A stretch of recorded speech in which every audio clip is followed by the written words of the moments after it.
Et tout à l'heure, nous recevions Ofer Bronstein, président du Forum pour la paix. Il a réagi au décès de ces journalistes. Écoutez. C'est inadmissible. Avec des journalistes. C'est inadmissible de voir que des journalistes ont été pris pour cible. Inadmissible de voir des journalistes mourir parce qu'ils font leur travail. Si M. Netanyahu pense vraiment que tout ce qui se dit dans le monde est des mensonges, il faut qu'il laisse immédiatement la presse internationale rentrer à Gaza et il faut qu'il fasse tout le nécessaire, ce qui apparemment n'est pas fait, pour que ces journalistes soient protégés. Et sachez ce matin que l'Australie annonce reconnaître l'État de Palestine à l'occasion de l'Assemblée générale de l'ONU en septembre prochain. La paix ne peut être que temporaire tant que les Israéliens et Palestiniens ne disposent pas de leur État.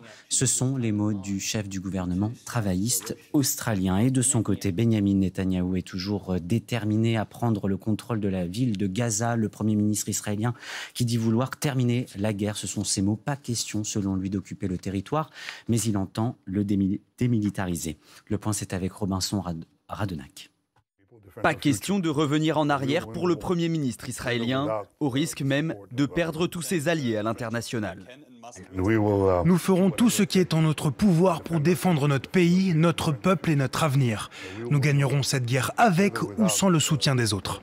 Le plan de conquête de la bande de Gaza est selon Benjamin Netanyahou le meilleur moyen de terminer le conflit. Mais la pression internationale s'est intensifiée ces derniers jours. De nombreux pays s'insurgent de cette future opération militaire. L'Allemagne, par exemple, a décidé de limiter certaines livraisons d'armes. Les Nations Unies, réunies hier en urgence, ont dénoncé les ambitions israéliennes. Si ce plan israélien de prise de contrôle est mis en œuvre, il risque de déclencher une nouvelle calamité à Gaza qui se répercutera dans toute la région et provoquera de nouveaux déplacements forcés, des meurtres et des destructions.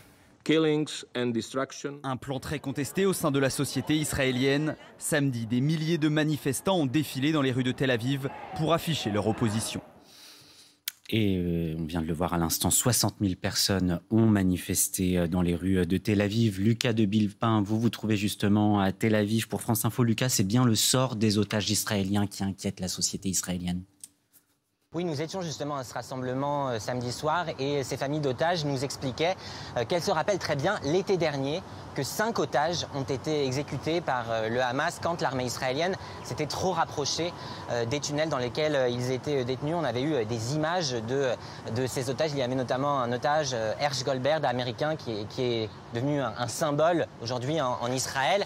Des familles d'otages qui sont mobilisées, mais il faut également évoquer l'opposition de l'armée depuis plusieurs jours. Le chef d'état-major de l'armée israélienne s'opposait à ce plan. Il aurait préféré, lui, un siège de la ville de Gaza, moins coûteux en hommes. Il y a des soldats israéliens qui sont aujourd'hui épuisés, mobilisés depuis 22 mois de guerre. Et puis, il faut également se rappeler que l'armée israélienne repose sur des conscrits, des réservistes. Et pour cette opération, il va falloir en mobiliser 250 000 d'après la presse israélienne ce matin. Cela va être très difficile pour l'armée israélienne. Lucas de Villepin en direct de Tel Aviv pour France Info.